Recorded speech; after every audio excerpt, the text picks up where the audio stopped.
भगवान बुद्ध ने 2500 साल पहले एक ऐसा रहस्य बताया था जो आज भी 85% लोग नजरअंदाज कर रहे हैं। उन्होंने कहा था, जो व्यक्ति इन 5 चीजों पर नियंत्रण नहीं पाता वह कभी शांति, सुख या आंतरिक आनंद नहीं पा सकता, चाहे वह कितना भी धनवान क्यों न हो।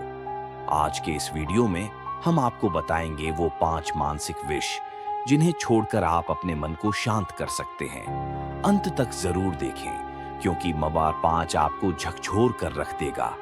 आज हम सब शांति चाहते हैं, लेकिन क्यों हम अंदर से अशांत हैं? क्योंकि हम अनजाने में वो 5 मानसिक विष पी रहे हैं जिन्हें बुद्ध ने दुख के मूल कहा था। बुद्ध कहते थे, दुख बाहर नहीं भीतर से आता है और उसका कारण अज्ञानता है। जेतवन के शांत हरे भरे आश्रम में, जहां शाल के वृक्षों की फुसफुसाहट और कोयल की कूक ध्यान में लीन भिक्षुओं के लिए एक मधुर पृष्ठभूमि बनाती थी, एक युवा भिक्षु सारंग गहन आत्ममंथन में डूबा हुआ था। सारंग अपनी युवावस्था के बावजूद वर्षों से तथागत बुद्ध के संग में दीक्षित था। उसने भिक्षाटन किया था, कठोर नियमों का पालन किया था और प्रतिदिन घंटों ध्यान में लीन रहता था। उसके मुख पर एक स्वाभाविक सौम्यता थी और उसकी आंखें ज्ञान की प्यासी थीं। फिर भी उसके भीतर एक अशांति का सागर लहराता रहता था जो उसे गहरी शांति तक पहुंचने से रोकता था। हर सुबह जब सूर्य की पहली किरणें जेतवन के स्तूपों पर पड़ती थीं, सारंग अपनी ध्यान कुटिया में पद्मासन में बैठ जाता। वह अपनी सांसों पर ध्यान केंद्रित करने का प्रयास करता, जैसा कि तथागत ने सिखाया था। आती हुई सांस, जाती हुई सांस। क्षण भर के लिए उसे शांति मिलती, परंतु जल्द ही उसका मन एक चंचल बंदर की तरह उछल कूद करने लगता। कभी उसे अपने गृहस्थ जीवन की सुखद स्मृतियां घेर लेती, माँ के हाथों का बना मीठा भोजन, मित्रों के साथ बिताए गए हंसी खुशी के पल। कभी उसे आश्रम के किसी अन्य भिक्षु के प्रति हल्की जलन महसूस होती, जिसने कथित तौर पर उससे ज्यादा प्रगति कर ली थी। कभी उसका शरीर भारी हो जाता, उसे नींद आने लगती, और कभी मन में बेचैनी छा जाती, जैसे कोई अनसुलझा प्रश्न उसे अंदर ही अंदर कुरेद रहा हो। और सबसे बड़ी बाधा थी संदेह। क्या यह मार्ग वास्तव में उसे मुक्ति देगा? क्या वह कभी इस आंतरिक युद्ध को जीत पाएगा? कई दिनों तक सारंग इस आंतरिक संघर्ष से जूझता रहा। उसका ध्यान खंडित हो जाता और वह उठकर बेचैनी से टहलने लगता। उसने बहुत प्रयास किया था, लेकिन यह सब व्यर्थ लग रहा था। एक शाम जब सूर्य अस्ताचल की ओर था और जेतवन की शांति और भी गहरी हो गई थी, सारंग ने देखा कि तथागत बुद्ध अपने विश्राम कक्ष से निकलकर एक खुले स्थान पर टहल रहे थे। उनके मुख पर वही चिरपरिचित शांत और करुणामय मुस्कान थी। सारंग ने सोचा, शायद यही समय है। वह धीरे धीरे बुद्ध के पास पहुंचा, भूमि पर झुककर उनके चरणों को स्पर्श किया और फिर एक ओर शांत भाव से बैठ गया। बुद्ध ने उसे देखा और उनकी आंखों में असीम करुणा थी। सारंग को लगा जैसे बुद्ध उसके मन की हर अशांति को जानते हैं। क्या बात है सारंग? बुद्ध ने मृदु स्वर में पूछा। सारंग ने अपनी सारी पीड़ा और हताशा बुद्ध के सामने रख दी। भगवन, उसने कहा, मैं वर्षों से साधना कर रहा हूं, आपके दिखाए मार्ग पर चलने का प्रयास कर रहा हूं। मैं अपनी सांसों पर ध्यान केंद्रित करता हूं, अपने मन को शांत करने की कोशिश करता हूं, परंतु मेरा मन एक क्षण भी स्थिर नहीं रहता। ये कभी सुखों की कल्पना में भटकता है, कभी क्रोध और ईर्ष्या से भर जाता है, कभी आलस्य मुझे घेर लेता है और कभी बेचैनी तथा संदेह मुझे विचलित कर देते हैं।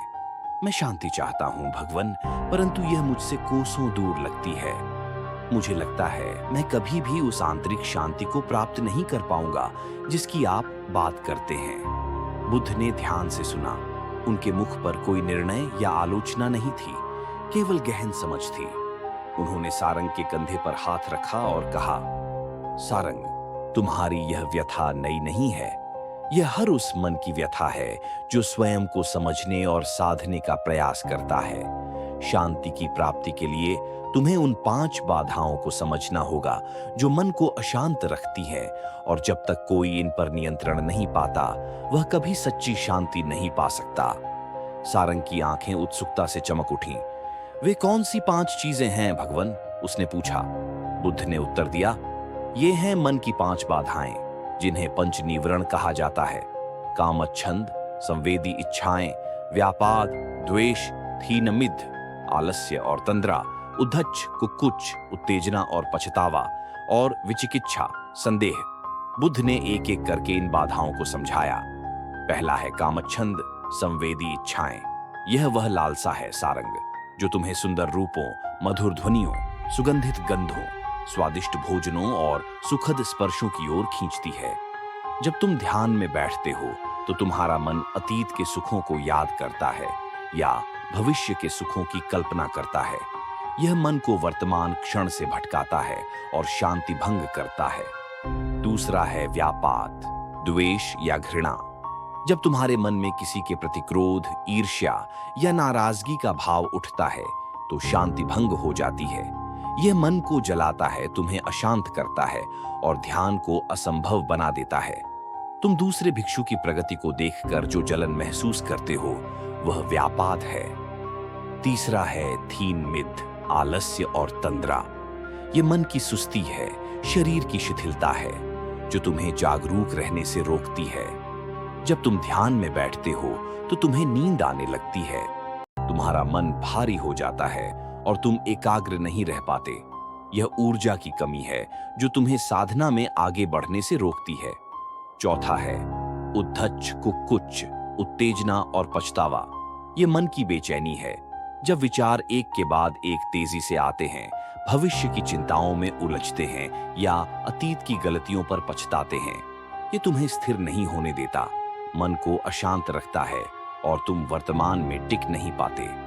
और पांचवां है विचिकिच्छा, संदेह। यह वह अनिर्णय है, वह अविश्वास है जो तुम्हें मार्ग, शिक्षक या स्वयं पर संदेह करने पर मजबूर करता है। क्या यह मार्ग सही है? क्या मैं इसे कर पाऊंगा? क्या बुद्ध के वचन सत्य हैं? ऐसे प्रश्न तुम्हें आंतरिक शक्ति से वंचित करते हैं और तुम्हें आगे बढ़ने से रोकते हैं। बुद्ध ने कहा, ये 5 नीवरण मन के शत्रु हैं सारंग। ये तुम्हें उस गहरी शांति और स्पष्टता तक पहुंचने नहीं देते जो तुम्हारे भीतर ही विद्यमान है। लेकिन इन्हें दूर करने का तरीका लड़ना नहीं, बल्कि इन्हें समझना और इन्हें पार करना है। कैसे भगवन? सारंग ने पूछा। उसकी आंखों में आशा की नई किरण थी। सजगता, माइंडफुलनेस और संपजन, क्लियर कॉम्प्रिहेंशन से बुद्ध ने उत्तर दिया, अपनी सांसों पर ध्यान केंद्रित करो, आनापानसति। जब मन भटके तो उसे जबरदस्ती वापस मत लाओ, बस देखो कि वह कहां गया है। अगर कामच्छंद आया है तो पहचानो, आहा, संवेदी इच्छा उत्पन्न हुई है। अगर व्यापाद आया है तो पहचानो, यह द्वेष है। आलस्य, बेचैनी, संदेह, सबको बस देखो। उन्हें एक दर्शक की तरह देखो, बिना किसी निर्णय के। उन्हें अपना मत समझो, उन्हें आने दो और जाने दो, जैसे आकाश में बादल आते जाते हैं। तुम बादल नहीं हो, तुम वह आकाश हो जो उन्हें देखता है। जैसे ही तुम उन्हें पहचानते हो, उनकी शक्ति कम हो जाती है। वे क्षण भंगुर हैं, अनित्य हैं। यह समझ ही उन्हें कमजोर करती है। जब तुम लगातार अपनी सांसों के प्रति जागरूक रहते हो तो मन को स्थिर करने की यह शक्ति बढ़ती जाती है और धीरे धीरे ये नीवरण तुम्हें विचलित करना बंद कर देते हैं। बुद्ध के वचन सारंग के हृदय में गहरे उतर गए। उसे लगा जैसे उसे एक नया प्रकाश मिल गया हो। उसने पुनः बुद्ध के चरणों को स्पर्श किया और अपनी कुटिया की ओर लौट गया, इस बार एक नई दृढ़ता और समझ के साथ। अगली सुबह सारंग पुनः अपनी ध्यान कुटिया में बैठा। उसने अपनी सांसों पर ध्यान केंद्रित किया। आती हुई सांस, जाती हुई सांस। पहले आई कामच्छंद। उसके मन में आश्रम के रसोई घर से आती भोजन की सुगंध की कल्पना तैरने लगी। मन में स्वादिष्ट व्यंजनों की तस्वीरें उभरने लगीं। सारंग ने आंखें नहीं खोली, उसने बस देखा। आहा, यह भोजन की इच्छा है, कामच्छंद है। उसने इस इच्छा को एक मेहमान की तरह देखा जो आया और थोड़ी देर बाद चला गया। उसने अपनी सांसों पर ध्यान वापस लाया। ये मुश्किल था, पर उसने हार नहीं मानी। धीरे धीरे इच्छा की पकड़ कमजोर हुई। फिर आया व्यापाद। उसे याद आया कि कैसे कल एक अन्य भिक्षु ने उसे ध्यान करते हुए देखकर थोड़ी देर के लिए रास्ता रोक लिया था, जिससे उसे हल्की झुंझलाहट हुई थी। उसके मन में उस भिक्षु के प्रति हल्की सी नाराजगी फिर से उभरी। सारंग ने देखा, यह द्वेष है, व्यापाद। उसने अपनी छाती में उठती गर्मी को महसूस किया, अपने जबड़े की हल्की कसावट को पहचाना। उसने महसूस किया कि यह भाव कितना क्षणिक और व्यर्थ है। उसने करुणा का भाव जगाया। जैसे मैं शांति चाहता हूं, वैसे ही वह भिक्षु भी शांति चाहता है। इस अवलोकन और करुणा से द्वेष की अग्नि शांत होने लगी। कुछ देर बाद थीनमिद्ध ने उसे घेरा। उसकी पलकें भारी होने लगीं, शरीर शिथिल पड़ने लगा। मन में सुस्ती छा गई और विचारों की गति धीमी पड़ गई। सारंग ने पहचाना, यह आलस्य और तंद्रा है। उसने अपनी मुद्रा को थोड़ा सीधा किया, अपनी सांसों को थोड़ा और गहरा किया, जैसे वह अपने भीतर नई ऊर्जा भर रहा हो। उसने मन को सतर्क किया और धीरे धीरे तंद्रा दूर होने लगी। जागरूकता वापस लौटने लगी। जैसे ही तंद्रा दूर हुई, उद्धच कुक्कुच ने अपना प्रभाव दिखाया। उसका मन अचानक तेज गति से विचारों में दौड़ने लगा। क्या मैंने सही अभ्यास किया है? आज शाम का प्रवचन क्या होगा? कल मुझे क्या क्या करना है? सैकड़ों विचार एक साथ उमड़ने लगे। सारंग का मन उत्तेजित हो गया। उसने फिर से देखा, यह उत्तेजना है, यह पछतावा है।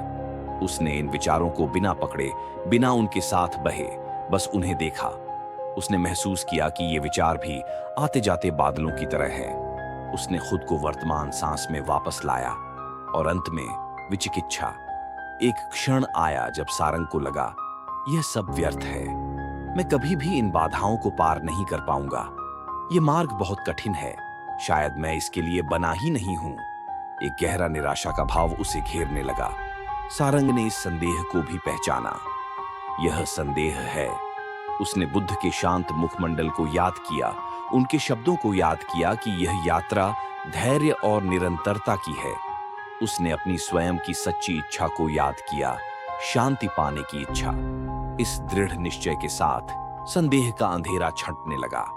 सारंग ने कई दिनों तक इसी प्रकार अभ्यास किया। हर बार जब कोई नीवरण उठता, वह उसे पहचानता, उसे देखता और अपनी सांसों पर ध्यान वापस ले आता। उसने पाया कि जितनी अधिक सजगता से वह इन बाधाओं को देखता, उतनी ही जल्दी वे कमजोर पड़ जाती थीं।